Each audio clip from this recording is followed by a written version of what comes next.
mail that said that you can have it only if it's registered? No, AK. Oh, not no AK. They changed it or something. Not in public housing, you can't say it would have to be registered, but it can be located in the mail. Right. Yeah, I remember they sent it in the mail. We can't even have dogs. So a cat, no, no. Everybody Yes, just pass it to the next person. we had so many people could go down Tuesday, and I think about 5 or 6 people raised their hand. I also know it's at 10 o'clock. I don't need a knife. No, I also, it's for the recording. I also know it's at 10 o'clock, and a lot of people can't not work. They're not rich enough to take time off, or they won't be able to get back with their jobs.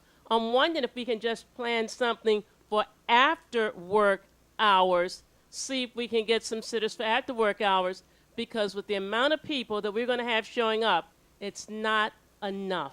Right, absolutely. This is an ongoing campaign. We're going to have to do everything. This is just one small part. Everything. But I do But wanna there's a hearing acknowledge- Tuesday that we can't make, or most of us can't Right. make. We need a showing. We can't keep on saying we're going to get together and do this later, and do this later, and do this later. Right. And a lot of people don't know what's going on. Right. If they did, they may care. But I go to all of my ANC meetings, and we have never talked about public housing. Right. So we're going to take ideas. Also, this is a campaign that's building, and I want to acknowledge that many of the residents in the room today went and met with Muriel Bowser and met with Marion Berry, and that's the reason why the hearing is happening on Tuesday. Muriel Bowser also committed that she's going to hold another hearing probably in November on maintenance and repair, and we asked her to do it on a Saturday or in the evening, so maybe if all of us email her and say, hey, we want to come to that hearing, but we can't come during the week, so please schedule it on a Saturday or call her and ask for that. That could be one thing. Or could we do that Tuesday after working hours? Sure. Ask her, so we couldn't make the hearing. Uh-huh. We are desperate, we need the housing. They know from that minimum wage law that they're passing that you can't afford to live in the housing they're building now. We need help now. We can't wait because we'll be homeless. Right. So you're saying to have everybody who can't come Tuesday to also call her and say, we want an evening I'm asking people to come Tuesday after work to the Wilson Building. to the Wilson Building this Tuesday and see people. Okay. Excuse me. I think we just need to demonstrate to let people know what the heck is going on. Well, can we- because people don't know. Well, I want to organize us to go to the Wilson Building first, and then we can. Can I say something? Wait, one second. Right.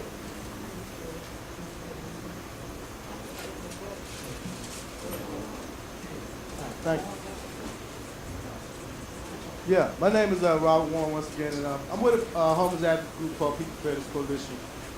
We've been fighting for affordable housing in District Columbia for the last 6 years, and like it was stated that most of the people who are in the homeless shelters, they are 50 years or older, just like most of the people that's in public housing. And so one of the things that I look at, for me, I look at these are policies that have been put in place by politicians. And so my whole thing right now is trying to focus in on policies. How do we influence policies that's going to get us our 20,000 units back of affordable units? How do we influence policies that's going to be put in place? And so when we have all these discussions and all these meetings, it's all good, but in focus, I think we really need to focus in on how are we going to change policies and how are we going to get laws on the book already enforced. Thank you. If I can say real quick, what housing always tells me and what the city council always tells me is there's no money. We have to get private money because there's no money. Congress doesn't give us any money. My proposal was let's start using local money because there's $1 billion in the reserve in the rainy day fund. The money's there. It's about priorities. And just like Michelle said, they got money for street cars, $400 million for street cars. They got money for the stadiums. They got money for all this stuff. They can set aside some money to repair, renovate, and construct public housing. It's time to use some of this local money to keep us and make more units. That's one thing I propose. Can I just say one thing real quick? Also, real quick, It's money. I would please advise everybody, please to go down to the Human Rights Commission because we do live in a human rights city.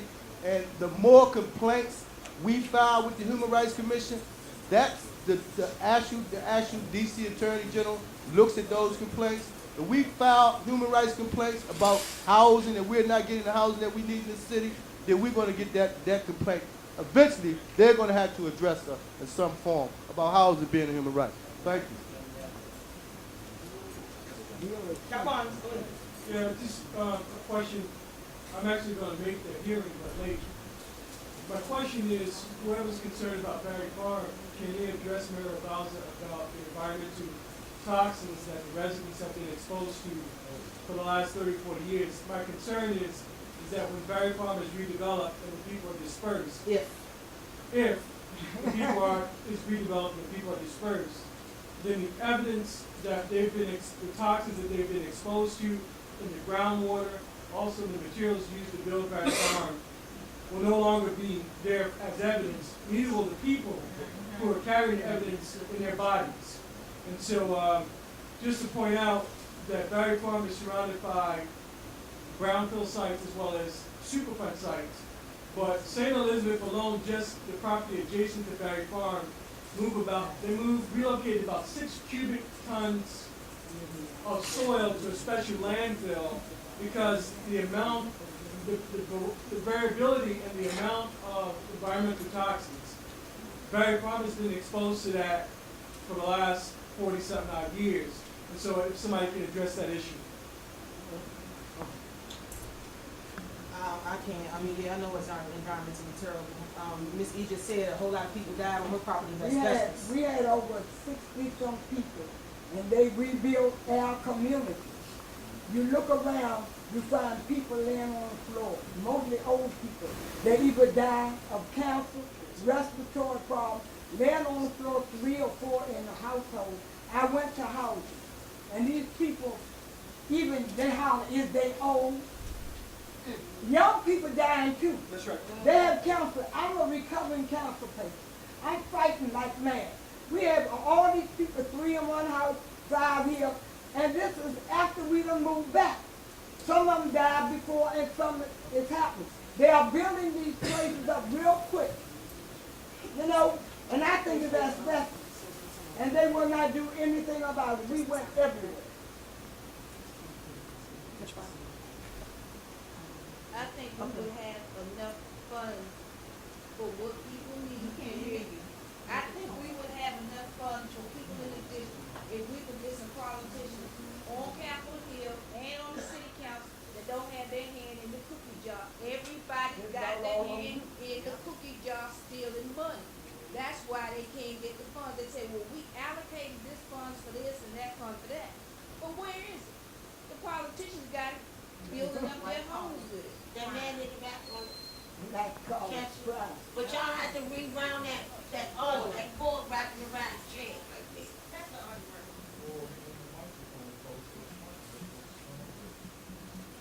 I have a question in general about public housing.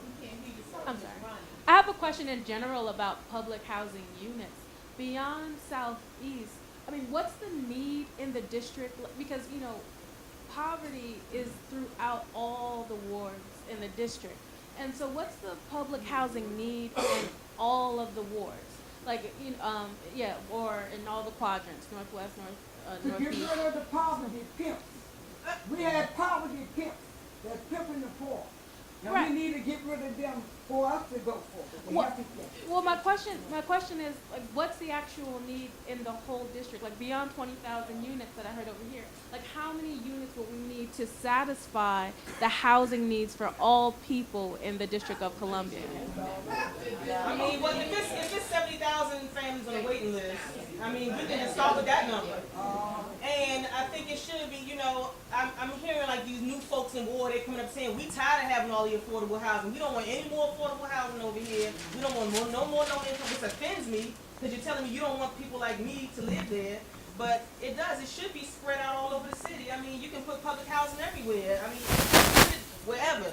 Meet the demand. You know, we need it, meet the demand. Put it up everywhere. We need it. We don't need not one more luxury condo in DC. Not one more. Let me say something. where the conditions that we're living in now. It's wonderful, it's clean, it's quiet, but the Arthur K. Perlsborough is called New Development, Choice Development, Hope 6, Hopeless 6. Put us back in there the way they wanted to put us back in there. Now there's the homeowners here, the residents here, the rentals here, you know, they over here, we over here, over there, they have their meetings, they get ready to build, we fought for our schools and Nothing stay mixed there. about it. We fought for the school. They don't even want us to come to the meetings. Told us, no, you can't come. You won't have no children. You singles, you can't come. So I'm telling you, with this new development coming up, they are getting rich. There's no choice.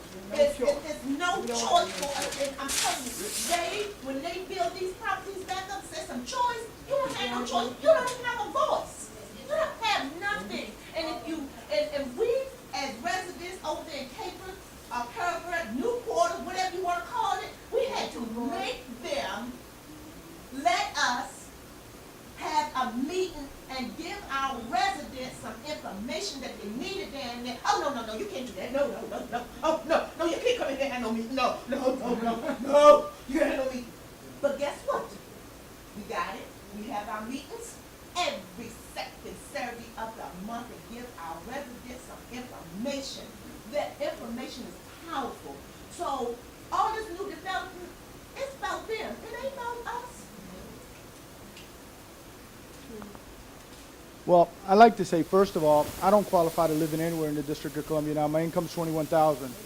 And again, they're pushing the working poor out of the city. But then I like to bring up some points. First of all, I think when you go there this week, since we don't have many people, we should get an affidavit from each person by saying that this is a way of showing that these people support or are fighting for this. Because again, an affidavit is a sworn statement that tells you what you want and what you want them to do. And then you announce each person's name and you certify that this person witnessed that this was the affidavit that was being turned in by this person at the meeting. Then I want to say that we have power in public housing in some way because we can bring these properties back into receivership. First of all, they're not livable based under the code, the housing codes, right? And if you think about it realistically, this is the way you put it to them. If they won't inspect these properties, what we do is we have to hire a private individual to come in and do an inspection from maybe a PG or Montgomery or Virginia if they're willing to come inspect the properties and to note the violations. But they might not be up on DC law and what the rules are. But again, they can use the ones that they have in Montgomery, Virginia, Alexandria, wherever. Because again, to have power, you have to have something. When you got something, you could take it from them. And that's called receivership. And that's by listening and going on. I'm great with solutions, but I listened to everybody and I heard the questions, and that's when I came up with these concepts. Because again, you have to have something to fight with. And this is a way of fighting them and where they can't get it. And I wanted to bring this up with Johnny Barnes when we had the thing on the last hearing on the schools, but he never got back to me. But this was what I wanted to bring up to him about housing and how they're taking it away from us. Like the Big K sold for $1, Ward 8 where I live. Come on. This is a joke. We have to stand up. These are our properties. It's our city. We got to vote them out and send a message, all of them with no names, because our media elects them. So I hope we stand up and get affidavits today. And does.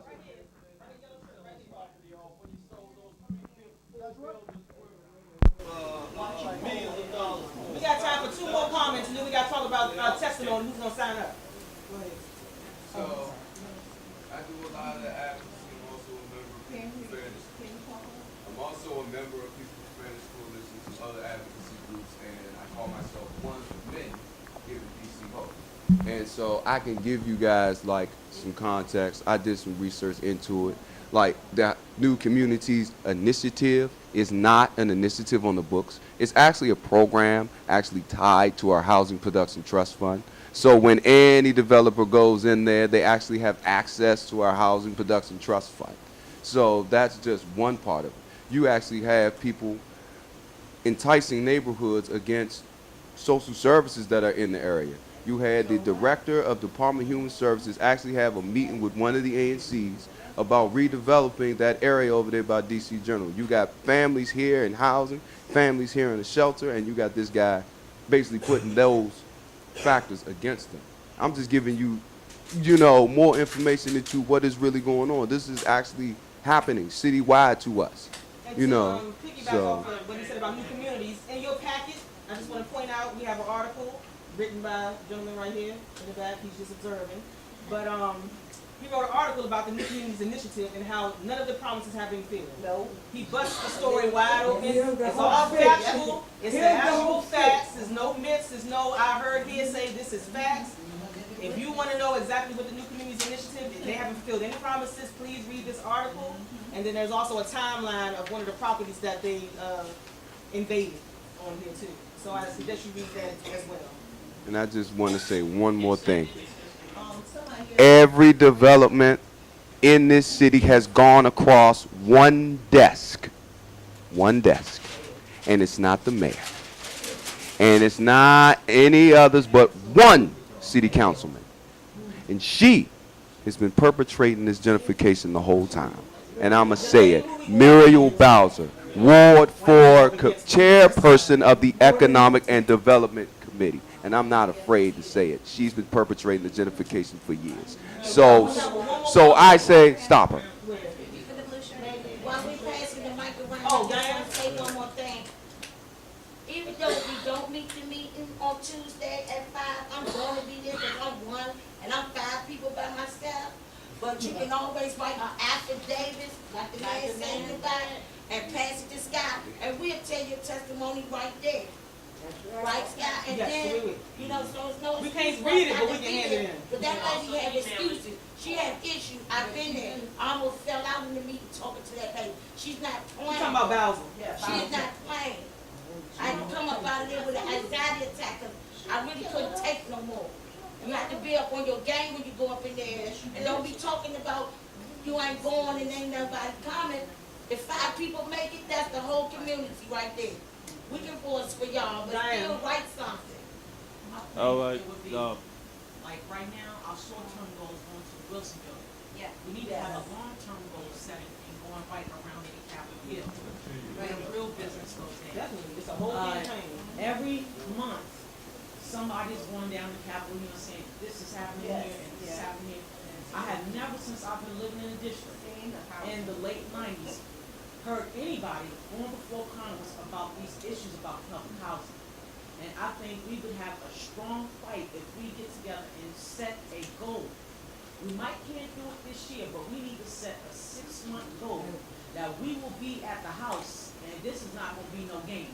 We're gonna prepare, we're gonna do our research, and make sure when we're talking to them, they know what we're talking about. A lot of people think because we're in public housing, we don't have no education, we don't know how to read, and we just let things fly over our heads. I got 2 years of college, but that doesn't make me better than the person that has the street experience that's been in there longer than I have. So with a combination of that together, we need to set a 6-month goal to go around the Capitol Hill and really put them to the test. And show them, because there's too much money put into housing every year, and somebody has to be held accountable, not just one person, but as a community, we gotta start holding ourselves accountable. So we need to set a 6-month goal to get around into the Capitol. Right. Okay, right here, green shirt. Yes. We ran out because we had such a great turnout, Yeah, but we'll make sure also that, did everybody sign in? Because you know we gotta stay in touch with you. So make sure you signed in. We'll send out the material also, and there's a couple more handouts we're gonna get in a second. yes. Yeah, finish, go ahead. Did you alert the tenants to like take pictures of their living conditions when they're going to the hearings? Because that plays a major factor when you make things visual for council. You know, because you can talk to people, but some people are visionaries, and you're dealing with a lot of visionaries in you know in the political arena. So maybe if you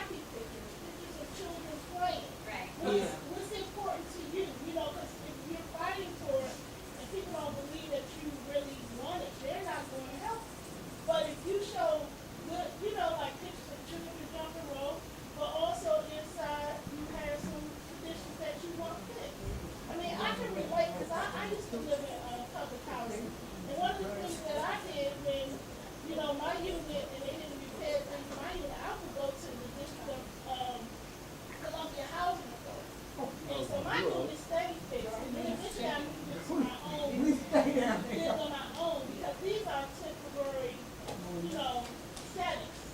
They're not meant for a lifetime, my own, housing. So I think that if you show pictures, Just to piggyback on what you said, those same people you talk about, they ride through our neighborhoods. They gotta go to work. right. So they on the highway and they know. They know. They already know. I understand what you're saying. That's a good idea, but they see. Now, what you want to do is say that they're not making any repairs like they started out with the first hostess that I had. So they can say this place is an eyesore. And they're not making no repairs. These people have to do what they can. They're not even doing plumbing. They're not doing anything. The same thing They say it's our fault. On television, everybody will see the pictures. Great shirt right here. Yeah, my name is Sidney McMahon, up in the resident of Southwest since '61, and I've seen it change. This is the second time I've seen it change. First time. Now, We can't hear you. You a big man. I know you got Yeah, but come on with it. microphone down or whatever like It's that. all But right, anyway, man. I the know same what thing you that is going on now, I'm saying history trying to repeat itself. The stuff that happened to Germany with the Jews is happening right now. Jewish people.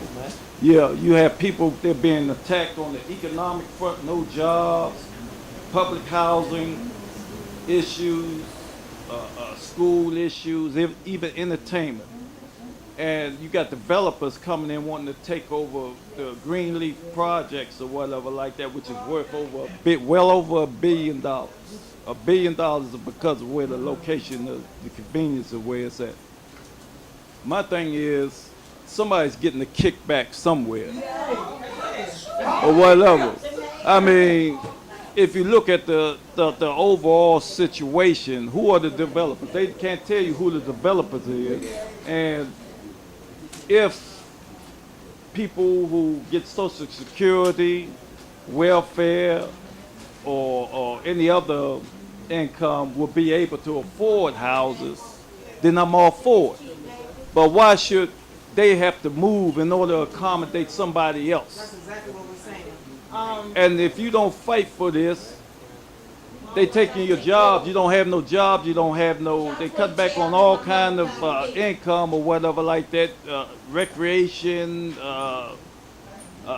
You've been harassed by the police or whatever. Then the next thing you know, somebody might implement a plan, something like concentration camps or slavery, because it's not beyond comprehension of what's going on. Okay, last two comments. The lady with the baby, And the then lady with the we're baby. gonna move on.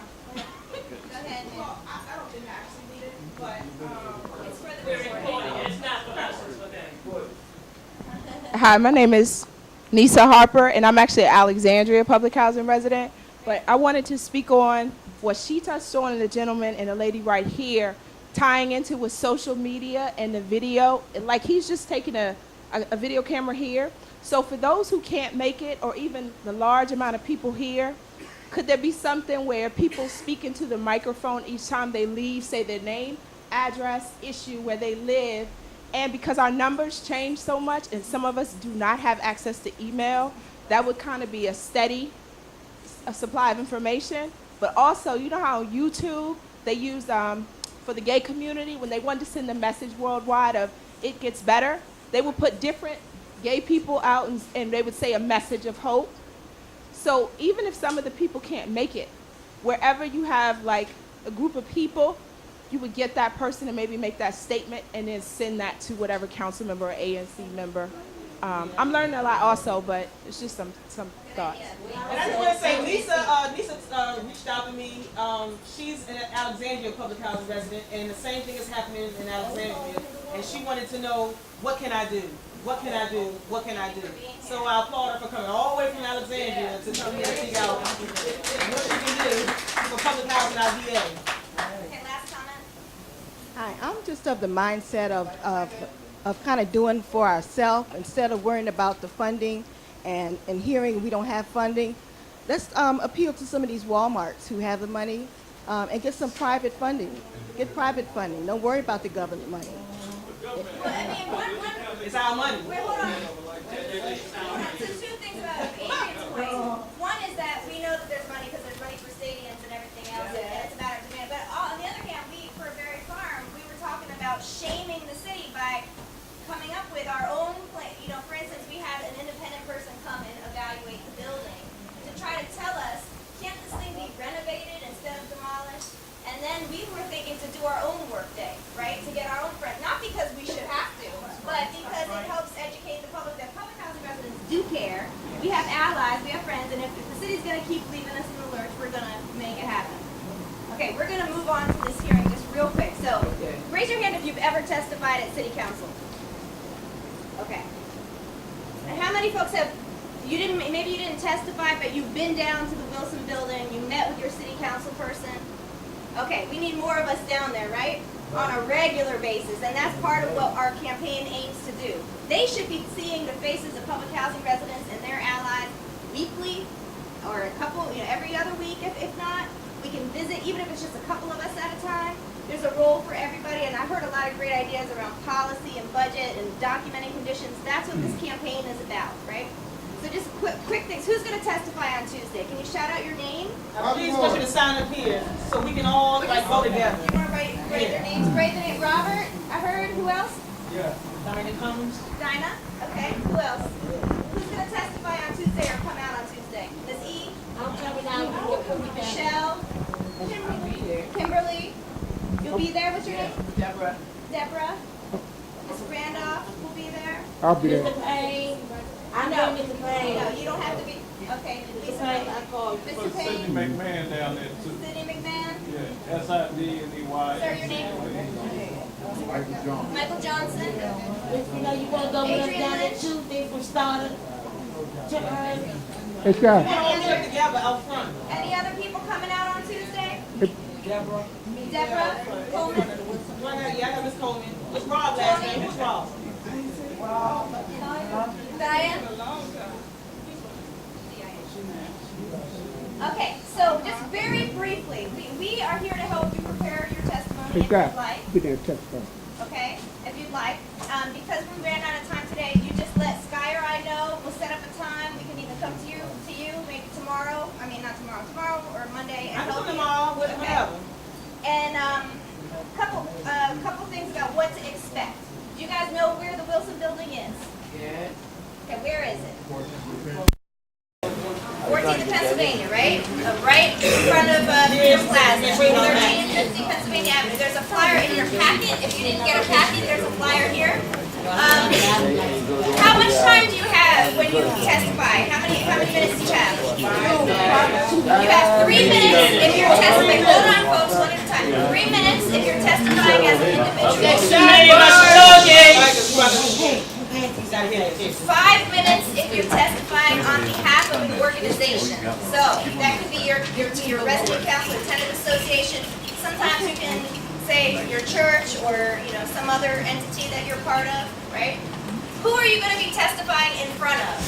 Muriel Bowser. Who's Muriel Bowser?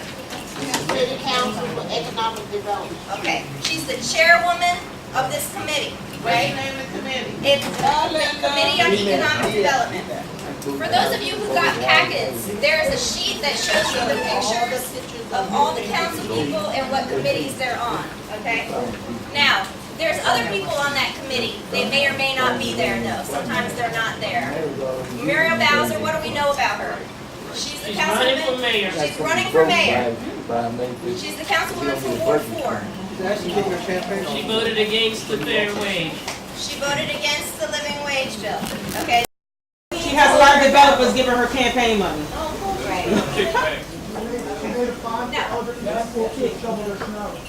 What might happen when you go up to testify, you gotta go through the metal detector, right? You gotta bring your ID, right? You gotta be prepared for that. When you go, you're gonna be sitting in this room, you're gonna be waiting for your name to be called.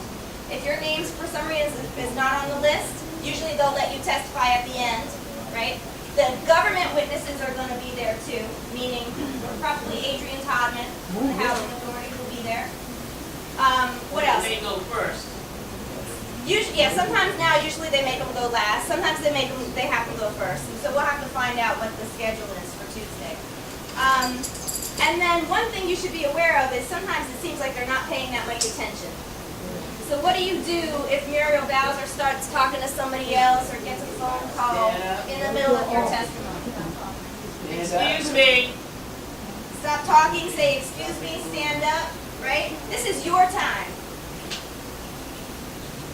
The testimony is recorded and aired on channel 16.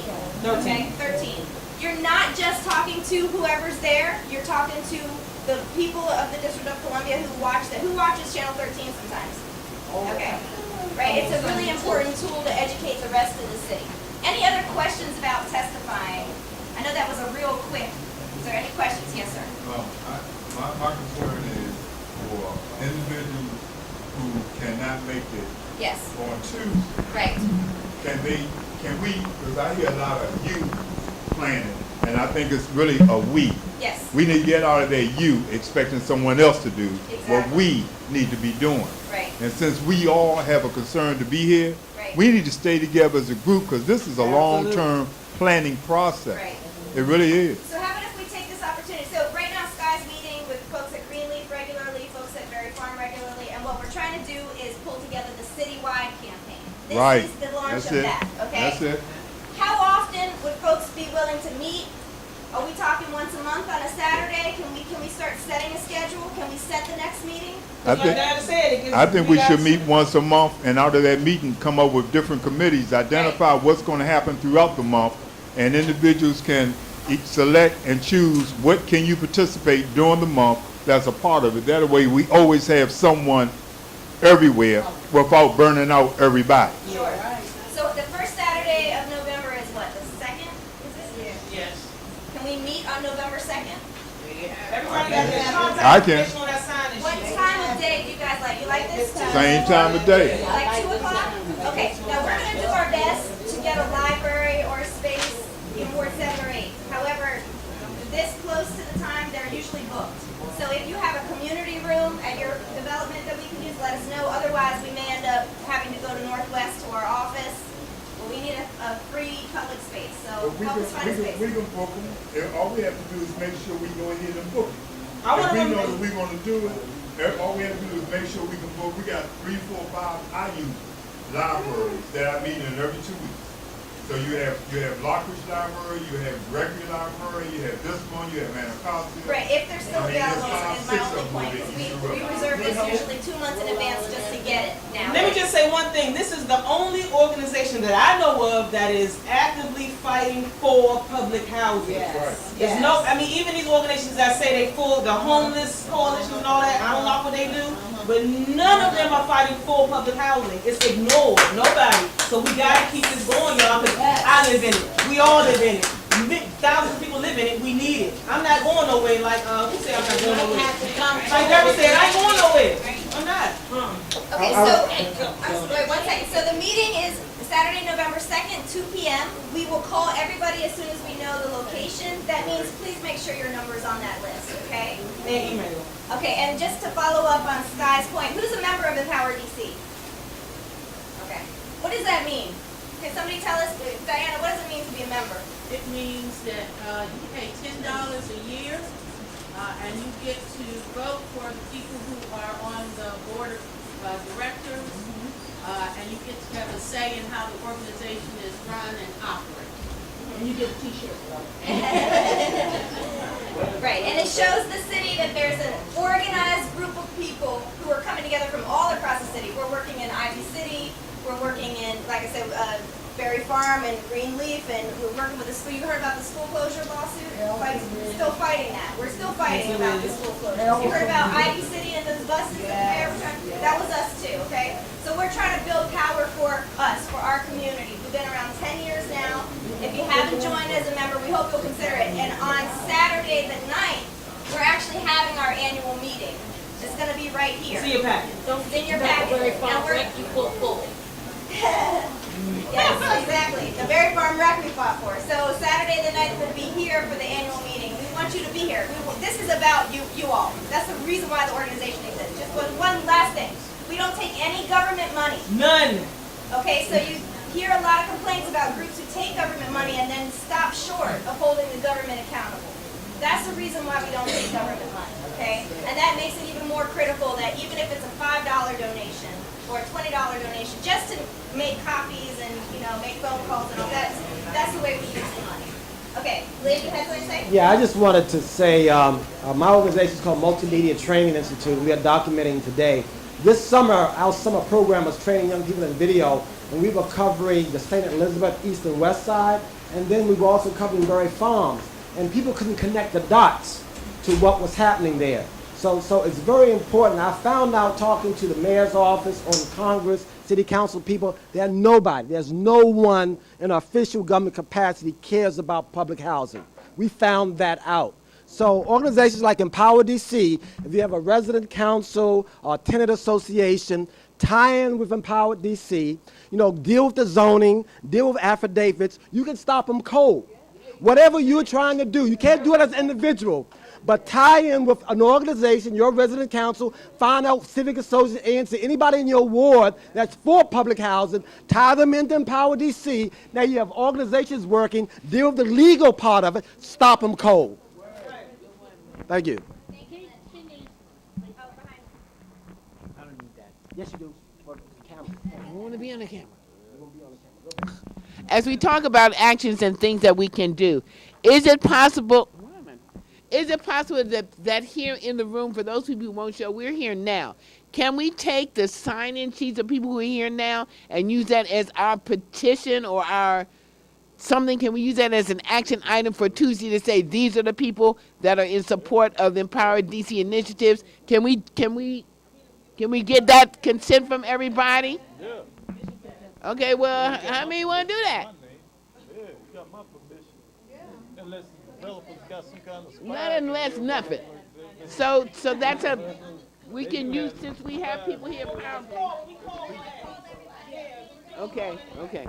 Also, are there instructions to, two things. Are there instructions to email your testimony to the whoever person is?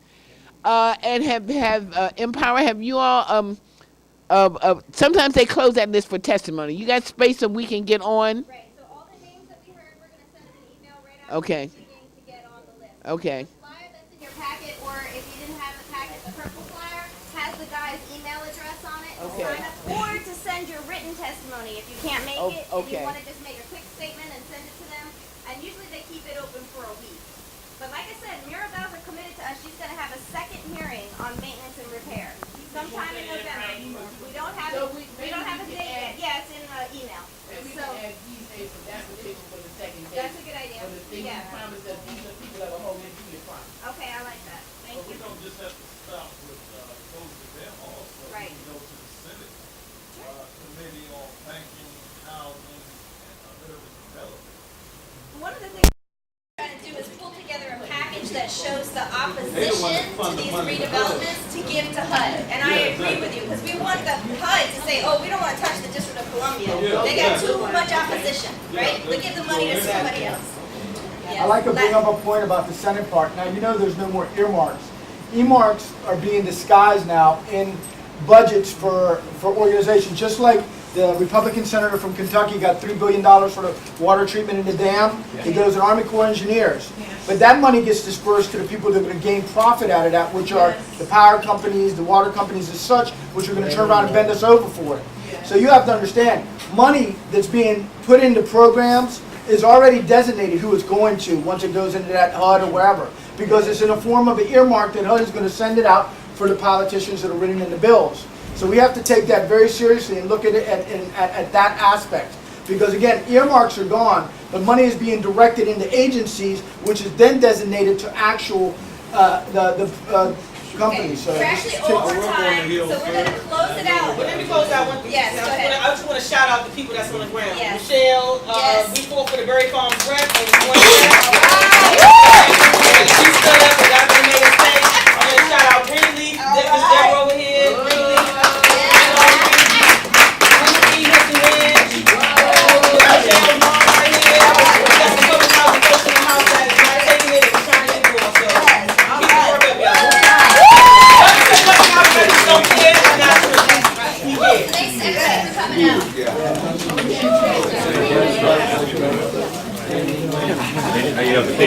But they did something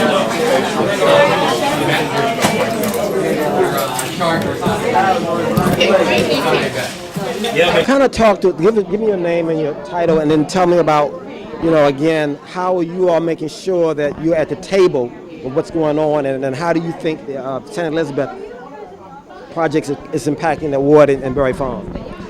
First of all, I didn't know that St. Elizabeth was redeveloping, and I thought it was the metro that was coming in and moving.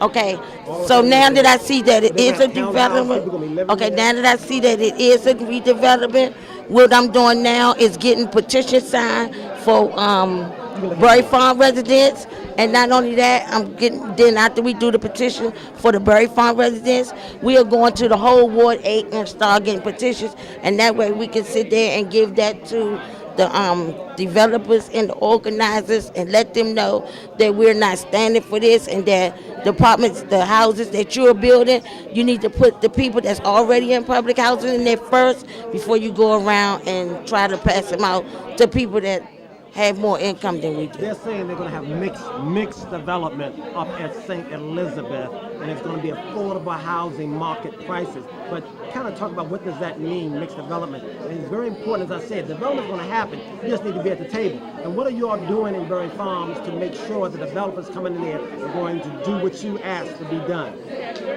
Oh, we are forcing our developers out. So I don't know about the developers up there at St. Elizabeth. Yes, we. There's no developers? We haven't voted for a developer, and they did vote for a developer, but we shut the developers down every time they come to the table. We stand together like we did today. And so what does other public housing groups need to learn from you? What do you need to tell them? They need to stand up, stick together, fight, put their feet down, get the petitions, get the organizing, and do what they have to do to stick together. And so you're able to stop the developers? Stop the developers first, because if there's no developers, there's nobody to start building. So how are you going to improve the housing in Berry Farms? You do want to improve it. What we're going to do to improve the housing in Berry Farm is to try to take some of our young men off the street and start fixing up our own places. We don't need nobody to fix up for us. We can start fixing up our own places. Do you think you need to create the Berry Farm Development Corporation and have your own development corporation? Yes. Develop your own organization? Yes. Get people in there that's Yes. like-minded? Kind of say that. Yes, we're trying to develop our own corporation, and we're trying to do our own development, and we're trying to do everything on our own, because if we don't, the developers going to come here, the politicians, HUD, and everybody else going to push us out, because they don't want public housing in the making period. How were you able to get everybody together? Because I know if you have everybody organized and you have different factions, you got the resident council, you got the tenant council, and everybody's got to get on the same page and have the same voice. And once you do that, that's how you can stop them. How did you get all the different factions? You got 4 different groups in Berry Farms. How did you get everybody on the same page? Walk the walk, walk on people, knock on people's doors at 8 o'clock at night, stand on the corner, get my little children to pass out flyers, get the media involved. Once we get the media involved, you get a lot of attention. So you got everybody, all the different factions to be in one voice. Yes. But there were some people who wanted the mayor and the people to come in and do the development. That was the people that wasn't educated. Now the people getting educated, they know what's going on now. So as a result of educating everybody there, the resident council people, the tenant associations, everybody's on the same page. So this summer they were not. Some of them wasn't. This summer they were not. Right, we united. Something's happened since the summer and now. Right. Can we talk about that? What's happening now is we put the pressure on our resident council and let the resident council know. We put the pressure on the resident council, let the resident council know if they don't stick up the HUD and stick behind us, that we are going to form the tenant association. We do have a tenant association. We are powerful in the tenant association. So I think that everybody's coming around there, because the tenant association is getting powerful. So what do you want to say to other tenant associations, other resident councils, and other public housing places around the city? What can they learn from what you've done? If the tenant association is not behind us, if the resident council is not behind us, their former tenant association. When the tenants, former tenant association and the tenants had to say so, we had the power. So I think the tenant association is the key right here, because we can get our own money from the government and fix our own places. Now, on St. Elizabeth, they're supposed to have job training up there, Microsoft, they're supposed to have townhouses and all of that. So it's very important that you know that and you all become a part of that.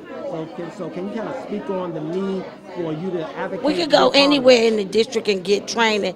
Don't keep on playing us and nickel and diming us, because some people not going to be able to pass that computer training or give the people a construction job, and then after the construction over, they're not going to have a job. So they need to stop playing us cheap. That's just a cheap way out. Just to say, we're developers, we bringing something to the community. No, you're not. No, you're not. Thank you. What's your name and title? My name is Michelle Hamilton. I'm a Berry Farm resident for 14 years. Thank you. Thank you. And then just kind of tell me about zoning and about organizing and what do you need to do to... My name is Rose Oliphant, and the way we... Who's we? Arthur Caper Carlsberg, new developer as Kappa Quarter, fought for 6 years. We had to organize Friends and Resident, that was the name of our little organization, and then as we developed this, we had to go to some officials, like our council member, and then we went to the zoning board. And when we went to the zoning board seen us sitting there, me and my other friends sitting there, and we sat there from 4 o'clock to 10 o'clock until we got our chance to get up there. And one of the zoning men said, we went through this in Michigan, Montana, and he said, if I find out anything that the truth of what these young ladies are saying, I'm going to shut you down. Okay. And he found out that a couple of things that they were saying were not true, and they didn't build for 2 weeks, and we loved it. So what can you say to other resident councils and tenant associations? How do you fight back? How do you stop what's going on? How do you empower the people? So development is going to happen, but how do you make sure people are at the table and they are there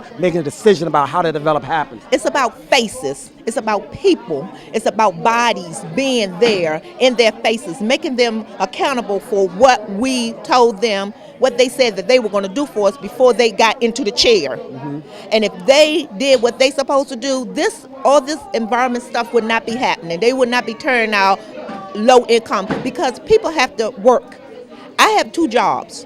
They're low jobs. That's what keeps me in public housing. I even told one of the public housing people, she said, you're not making enough money to buy a house. Well, how much money do I have to make to live in public housing? Right. What legally needs to be done? Talk to me about zoning affidavits, and people are writing. How does that stop them? The zoning will stop them.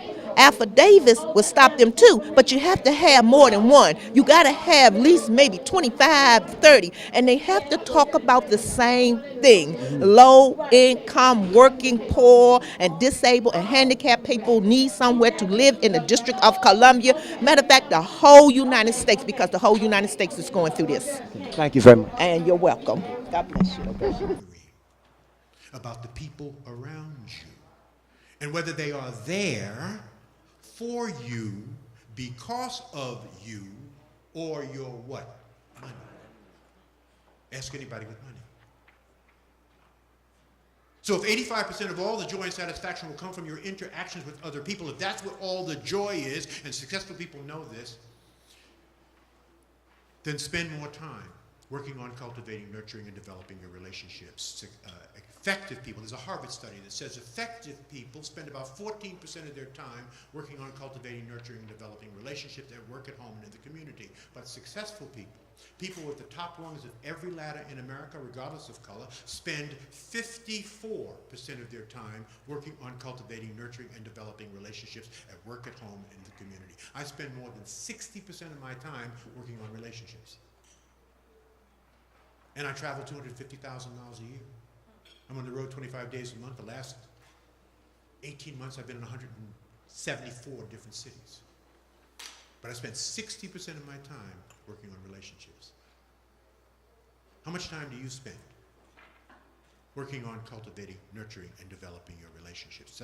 Successful people also know that you're going to have to build 3 kinds of networks. This is why you must spend more time working on relationships. You're going to have to build 3 kinds of networks throughout your entire life, and you're going to have to do it all of your life. First is your personal network. These are the people who hug you. These are the people that love you. These are the people that lift you up. Let's call that your network at home. That's your personal network. Who's in that close circle of friends? The second network is your operational network. These are the people that help you get specific tasks done at work, at church, in the volunteer organization. They're not the same people who are in your personal network, generally speaking. These are the people that are on the teams that you work on when you go to work. They're your operational network. And finally, there is your strategic network. And these are the people who are smarter than you. These are the people who will drag you into the 21st century kicking, screaming, and crying. These are the people who can be your mentors and coaches. These are the people who are where you want to be. I give a quiz every now and then to people, and when I'm talking to them, I ask them, hey, are you the smartest person in your network? And oftentimes people, feel good. And they say, oh, yeah. I say, well, you're in the wrong damn network. You don't want to be the smartest person in your network. Why? Because you can't grow.